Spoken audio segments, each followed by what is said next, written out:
Hey guys, now that match day 1 of the CONCACAF Nations League Qualifying has been complete, I'm just going to be doing a recap of everything that's going on, and then at the end of the video I'm going to be basically giving the updated standings. If you guys like the video, please like and subscribe, and then please give me feedback on anything you guys have. I'd like to hear it.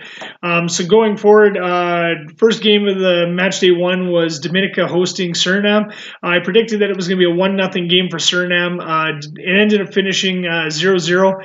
And now it's kind of surprising. Suriname, I thought, was a little bit stronger of a team, and then with Dominica getting a red card in the 61st minute, I kind of thought that Suriname was going to be able to take the game, but so good on Dominica. That was a very good point, I think, for them. Suriname is going to be pretty disappointed, I think, with not going away with the win, especially with being up on the 11th, or being with 11th man on the field. Pretty much possession, it was about 60-40 for Suriname. So, like I said, pretty good game, but I think Suriname's going to be pretty disappointed with that. Next game, you had Guyana hosting Barbados. Now, I predicted Guyana was going to win the game 2-1. It ended up finishing 2-2, so I think Barbados is going to be pretty happy with that. Guyana actually went up in the 73rd minute, up 2-1, and then Barbados was able to bounce back, I believe, in the 78th minute and forced the tie. So Barbados is going to be very happy with that. Next game we had was Anguilla taking on French Guiana. Now, I thought French Guiana was going to win the game only 1-0 just because on the road, but they sure made an impression. They ended up winning the game 5-0 on the road. French Guiana's got some unfinished business. They want to get back to the CONCACAF Gold Cup, especially after last time go around, kind of with all the drama and stuff that went on in that.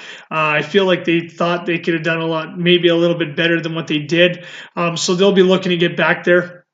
They ended up getting 5 goals. Goals from Eduz, Torvik, Alex, Isarat, and Reno all ended up scoring for them.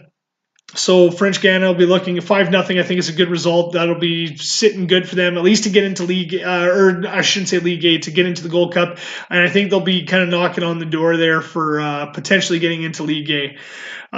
Next, we had Antigua and Barbuda taking on St. Lucia. Now, this one kind of upset compared to what was an upset compared to what I predicted. I thought Antigua was going to take it 1-0. St. Lucia ended up coming out and winning it 3-0 and getting goals from Remy, Williams, and Farlane.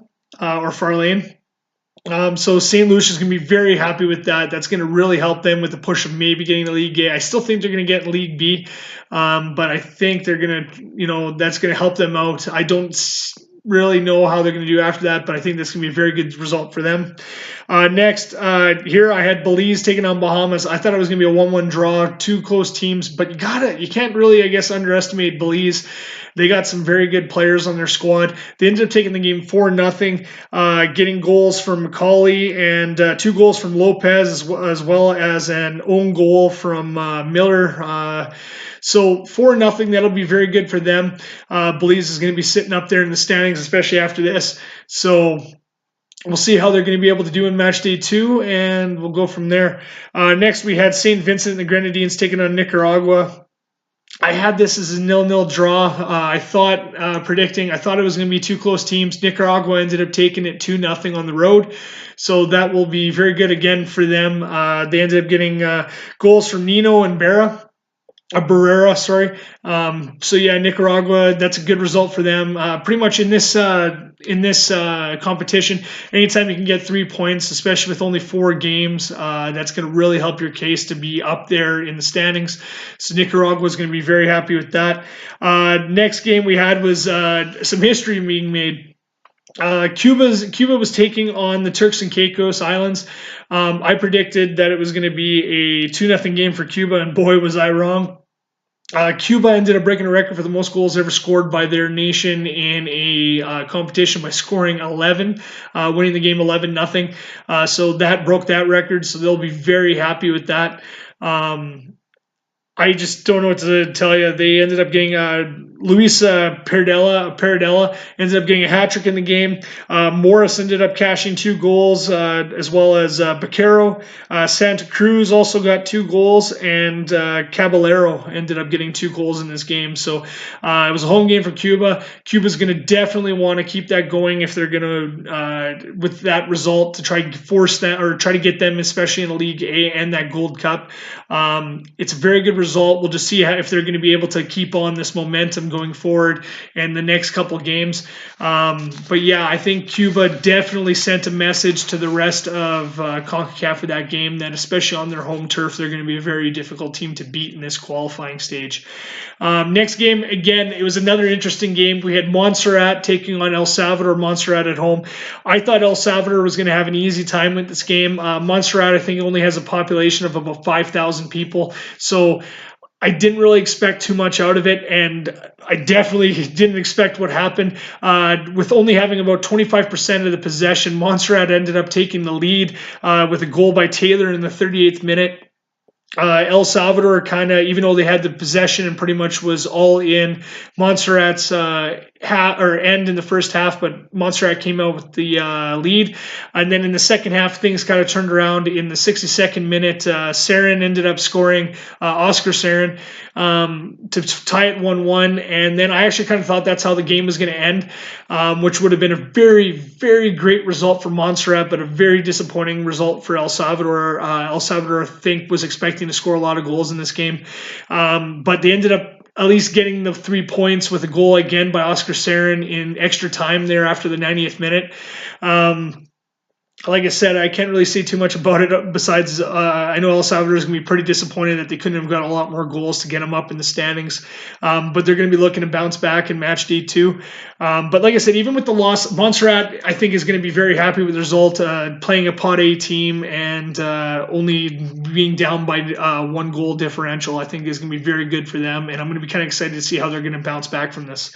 Next game we had was the United States Virgin Islands taking on Canada. I predicted an 8-0 game for Canada, and that's what ended up happening. It was 8-0 Canada. Canada ended up getting goals from 2 goals from Lucas Cavallini, as well as 2 goals from player making his debut, Jonathan David, who plays for KA Ghent in the Belgium top flight. He's been just lighting it up there, so it's good to continue. They also got a goal from Jonathan Osorio. He was actually the first goal of the game, and he has just been lights out for club and country. He is just on pace. This is a career year for him. He is just pretty much can't do anything but score. They also got goals from Kyle Larin, who ended up getting 2 goals as well, and Junior Hoylett, who ended up getting a goal. I think they also broke their record.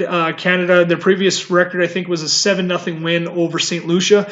So now it's 8. So they're going to be very happy with the fact that they broke a record in that. I think they could have had more goals.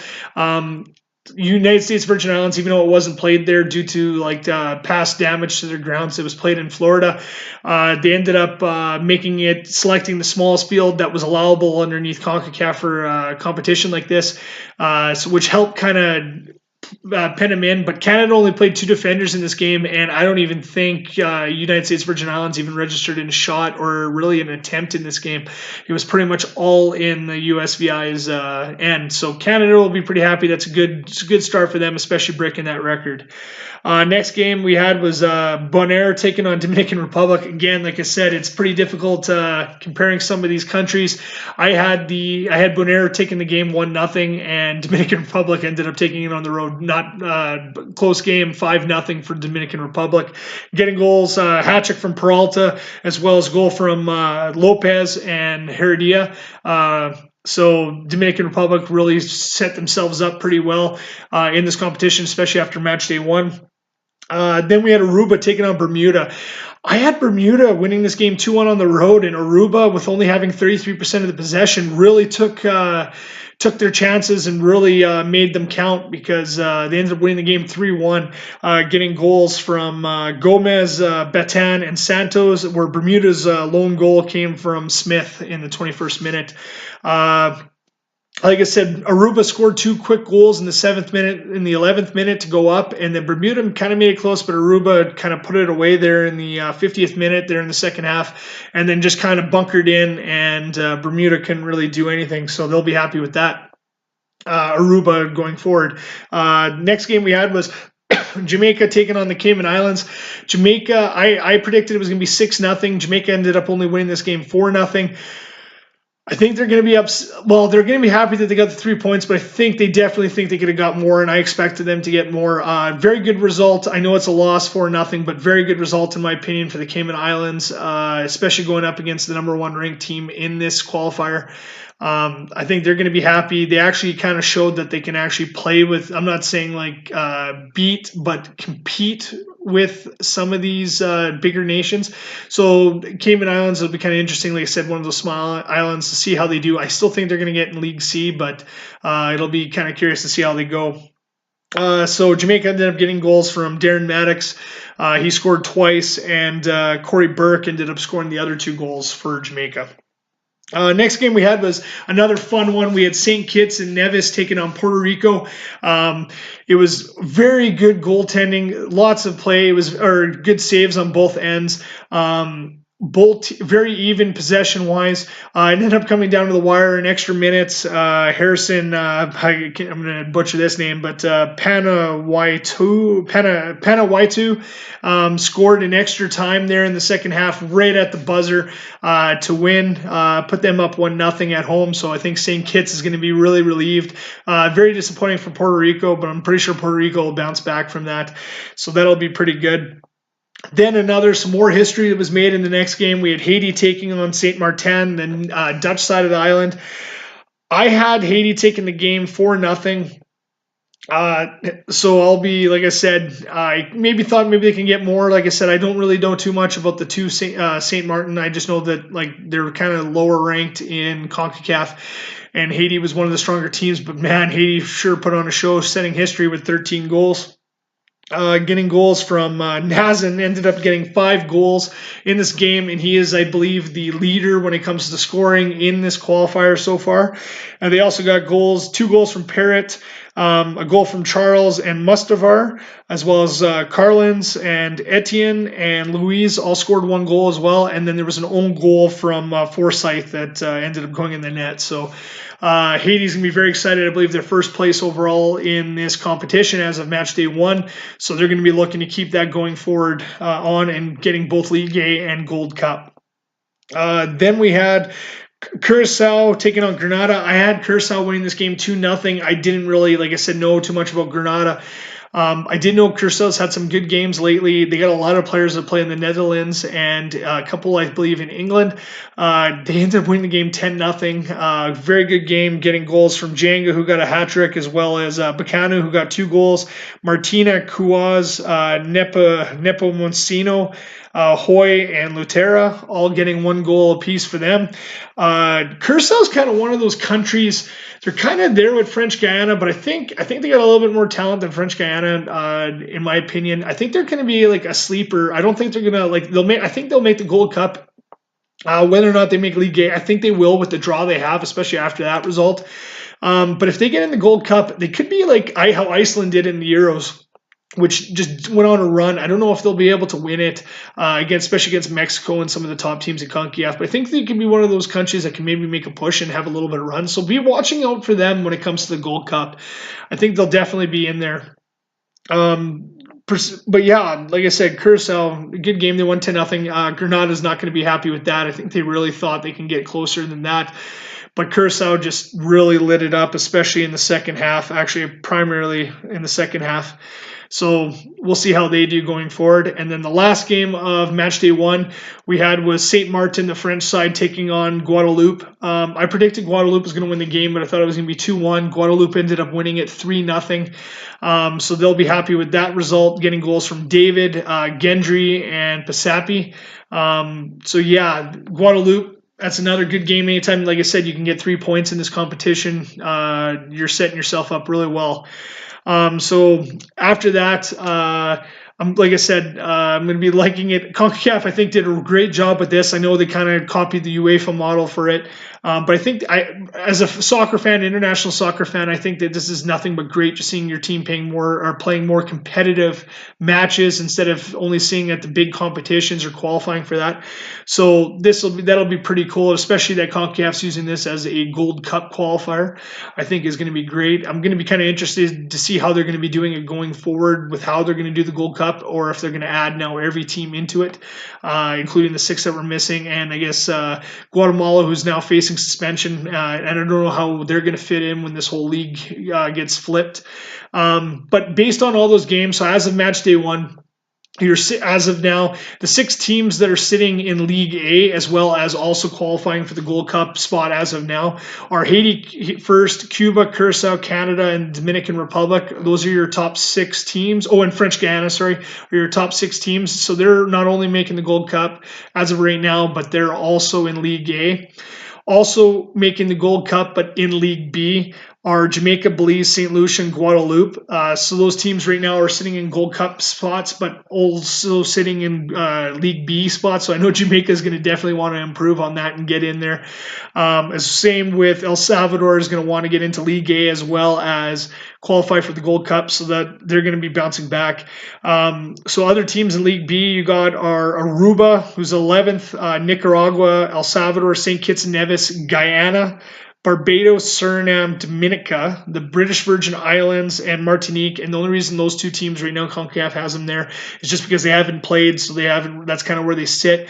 They're definitely going to move as soon as they play, depending on how each team does. So it'll be interesting to see where they sit. Then you got Montserrat, Puerto Rico. And Puerto Rico is the last team that's in League B as of right now, as of standings.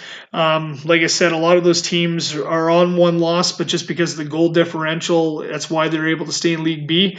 Then in League C, you got Bermuda, St. Vincent and the Grenadines, St. Martin, the French side of the island, Antigua and Barbuda, the Cayman Islands, who, like I said, had a big loss there. Or, sorry, that was against Jamaica, so it wasn't so much, but I think they did happy with the result. I think they'll improve. Bahamas, Bonaire, Anguilla, and then United States, Virgin Islands, Grenada, Turks and Caicos, and St. Martin, the Netherlands side. So like I said, this is fun. I had a great time watching it. I'm hoping everybody else did. And like I said, let me know what you guys think. Let me know what you guys' predictions are for match day 2 compared to mine that I made in a previous video. But yeah, if you guys liked the video, please like, subscribe. I'll be putting out more content in the future when match day 2 comes. And yeah, look forward to the next set of games.